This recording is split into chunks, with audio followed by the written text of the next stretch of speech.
अगर आप ऋषिकेश में स्टे कर रहे हैं तो इससे अच्छा बढ़िया लोकेशन वाला होटल आपको नहीं मिलने वाला।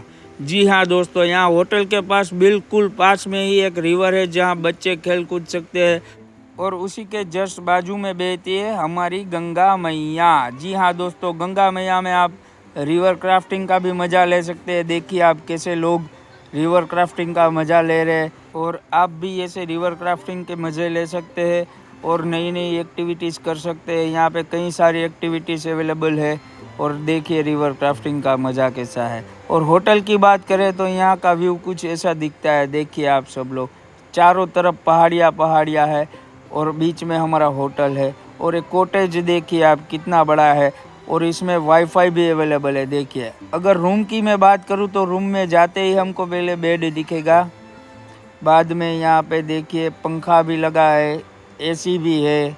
और अटैच की बात करें तो अंदर देखिए आप अटैच में सब कुछ है। यहाँ पे आईना वाईना सब लगा रहता है, गर्म पानी की भी सुविधा है यहाँ पे।